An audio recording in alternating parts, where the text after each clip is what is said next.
All right, sports fans, how's everybody out there doing? William Martin coming at you one more time here on YouTube with another edition of the 300 Pounds of Sports Knowledge Podcast. This NFL season could not have gotten off to a worse start for the New York Jets than it did. You think about it, the Jets came in with so many expectations after they acquired quarterback Aaron Rodgers from the Green Bay Packers, and then 4 plays in to his season, Rodgers was lost with that Achilles injury, and then the Jets had to go back to Zach Wilson at quarterback, and all appeared to be lost because the Jets were able to win their first game against the Buffalo Bills, but then they got throttled in week 2 at the hands of the Dallas Cowboys, and they lost a clunker at home to the New England Patriots. And of course, with the poor play of Zach Wilson in that contest, it did not, inspire a lot of hope for Jets fans and or the New York media, and so many people, myself included, jumped on the criticism train for Zach Wilson after that contest. But after Wilson played so horribly against the Patriots and received so much criticism for his play, something has clicked for the young quarterback. And I say that because he looked like a different quarterback against the Kansas City Chiefs as he almost helped the Jets upset the defending Super Bowl champions. And then Wilson was able to carry that over to the Jets' win last Sunday when they defeated the Denver Broncos. Now, granted, the Broncos are not the Philadelphia Eagles, who strolled into MetLife Stadium today with an unblemished record as the defending NFC champions. The Eagles were heavily favored over the Jets today, but someone forgot to mention that to Gangrene. Now, late in the second quarter, the Eagles would score their second touchdown of the game to go up 14-3, but who knew that would be the end of the scoring today for the Birds? The Jets defense just honed in on the Eagles as they made life so difficult today for Eagles quarterback Jalen Hurts.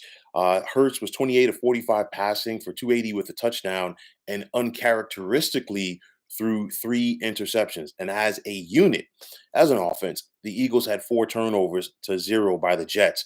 This Jets defense limited the Eagles to just 80 yards on the ground today. And you think about it with the Eagles, they run the ball well, and they are one of the most balanced offenses in the National Football League. But that was not the case today. Now, Zach Wilson wasn't great, but he was good enough. He did get sacked 5 times by this Eagles defense, didn't throw any touchdowns, but more importantly, he did not turn the ball over. And the Jets just kept hanging around, getting the field goals. And then you think about so many missed opportunities for the Eagles, a missed field goal by Jake Elliott. And then this Jets defense just kept hanging around. And then Jalen Hurts backpedaling, throwing that ball late. I'm sure that was one that he will love to have back. And it went right into the hands of Tony Adams. And Tony Adams had that big interception return, set the Jets up close to their own goal line. And then, of course, this Philly defense was letting the Jets score, and Brees Hall took advantage of it. And I'm sure there were some people who sat around and looked at that and said, man, you should have just tried to, go down maybe at the 1 or 2 yard line, make Philly use those timeouts. But the Jets did score, and they went up 18-14. There was some momentum in MetLife. There was some excitement in MetLife. But I really think, in my opinion, when Zach Wilson connected with Randall Cobb on that 2-point conversion to give the Jets the 6-point lead at that point, I think there was more juice in that stadium then. And I think there was more juice in this team because the Jets were fired up. The Jets have played enthusiastic, for the last couple of weeks. And now they're getting the dubs to show for it. And, they went out there defensively and they were able to put the finishing touches on the Eagles. I mean, you look at that last Eagles drive, this Jets D line, which can be relentless at times. They just pinned their ears back and they kept coming out after Jalen Hurts. And Jalen Hurts, honestly, all day long was under pressure. He's just scrambling here, side to side, you name it, in a way that we're not accustomed to seeing Jalen Hurts have to move around. And that right there is a credit to this Jets defense.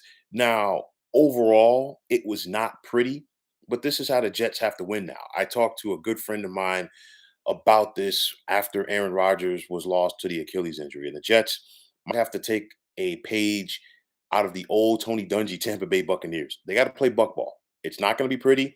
You got to run the football, you got to be efficient, and you got to lean on your defense. And that's what the Jets have been doing right now. They're 3-3. They're right back in the mix, and you just have to wonder what could have been as the Jets, even as bad as Zach Wilson played against the Patriots, they had a legit opportunity to win that game. And then, of course, the Kansas City game as well.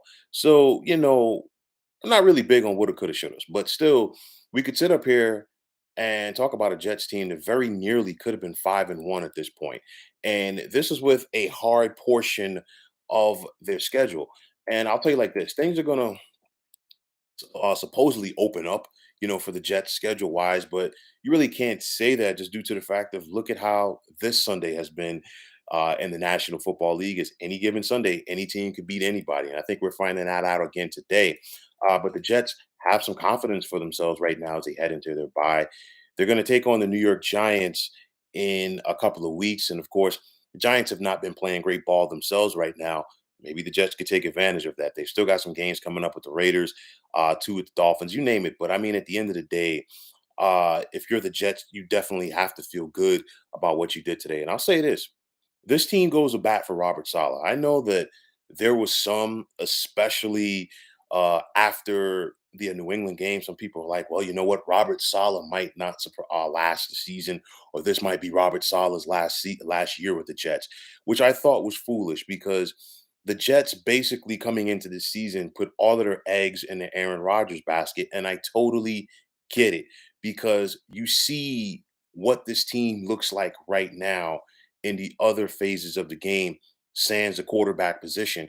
And of course, you just have to wonder what could have been, at least to this point, if the Jets did have a healthy Aaron Rodgers. But nonetheless, this is the deck that the Jets have right now, and they've got to figure it out. I'll tell you like this team is going to bat for Robert Sala. This defense, they're playing their tails off. This offense, they're just scrapping. They're finding confidence. And I think still having Aaron Rodgers around him. You saw him on the sidelines today with that headset. And I think it has to do a lot for the psyche of Zach Wilson because obviously Aaron Rodgers, has worked with Nathaniel Hackett in the past during their time in Green Bay. So he knows the verbiage, he knows the offense. And I mean, come on, Aaron Rodgers, multiple time MVP, future Hall of Famer, you name it, all the accolades that you would want for the quarterback position.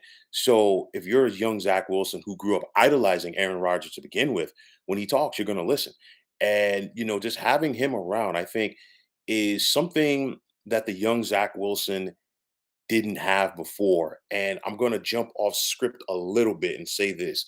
This to me is a problem with the current National Football League. We see too many teams that are willing to draft a young quarterback early. I totally understand that point.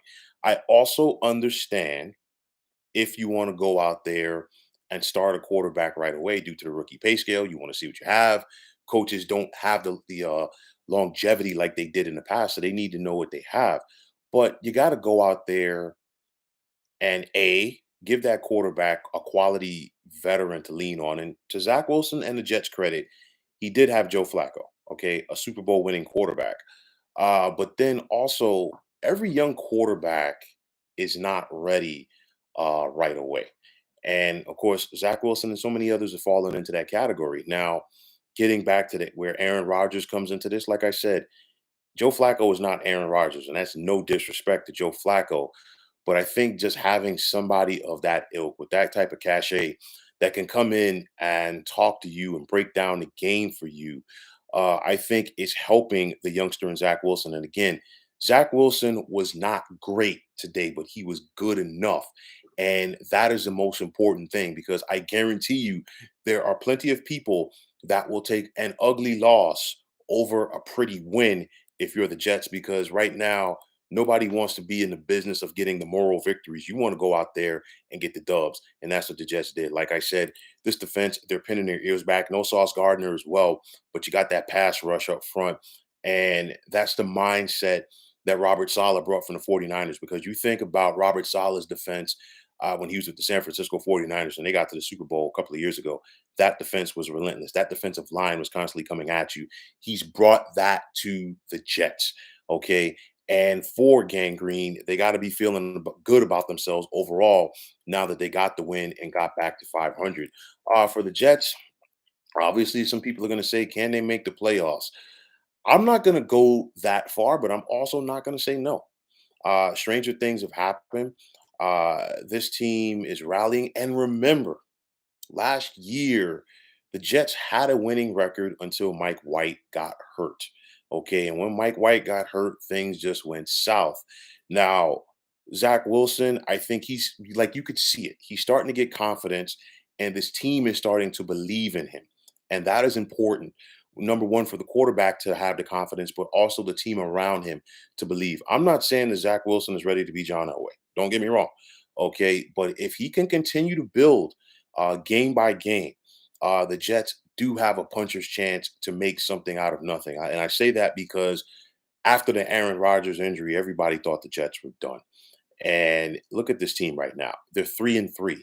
They're competing, they're fighting, they're scrapping, they're clawing, and they're doing everything that you'd want a team to do in order to win. Now, on the flip side for Philadelphia, first and foremost, this was a wacky Sunday, and I'm not taking anything away from the Jets' win.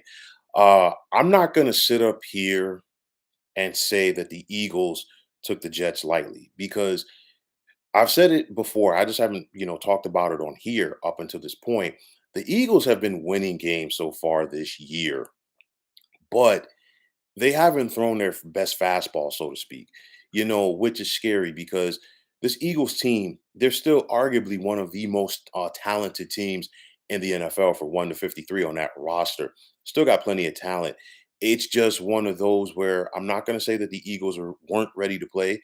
I'm not going to say that they took the Jets lightly. But when it's all said and done, the Jets just out physicaled the Eagles. And I think you go back to a couple of weeks ago when the Eagles struggled to get the win at home against the Washington Commanders. Over the last couple of years, Ron Rivera's Washington team has had Philadelphia's number. They like to, bring that pressure on quarterback Jalen Hurts, get him off schedule, get him out of rhythm, and that's the most important thing because this is a rhythm offense. The Eagles are all about that tempo. They like to get the run game going, in spite of the fact that they have two of the better wide receivers in the NFL, and Devonta Smith and AJ Brown on the team. The Eagles are primarily a running team. They are predicated by that run. But once you slow that down, once you make Jalen Hurts have to move that pocket, once you throw the timing of this offense off, things change. This Eagles defense was still relentless today. We saw that because, up until the game-winning touchdown, they limited the Jets' offense to just field goals today. They sacked Zach Wilson 5 times. It's just the fact of you got to throw that chemistry off on that offense, and credit to the Jets' defense for doing that. The Eagles will be fine because the 49ers also lost today. They're still in first place in the division. They still got 2 games with the Dallas Cowboys, who are their closest competition in the NFC East. And like I said in the preseason, that division is going to come down to the Eagles and Dallas. But I think Philadelphia will learn from this, and I think they'll get back to the basics as far as what makes them so good. But if you're the Jets, you definitely got to be feeling good about today. You're heading into your bye week on a positive note, and let's see if the Jets can build off of this and continue to build off of this as they look to make a push for the postseason. So, folks, that is going to wrap it up. And as always, I want to take this time out to thank you for tuning into the 300 Pounds of Sports Knowledge podcast here on YouTube. I want to take this time out to thank all of you fine folks out there for tuning in. And if you have not already, please feel free to subscribe to this channel. Now, if you're on the X, formerly known as Twitter, please feel free to follow me at 300 Pounds of Sports. And like I always say, if you follow me, it'll be my pleasure to follow you right back. There's also the sports discussion group on Facebook at the Sports Depot 365. Now you can check it out, drop a line, and be a part of one of the better sports debating sites going on social media. So once again, fine folks, my name is William Martin, and I'm signing off. And I'm saying take care and have yourselves a wonderful day.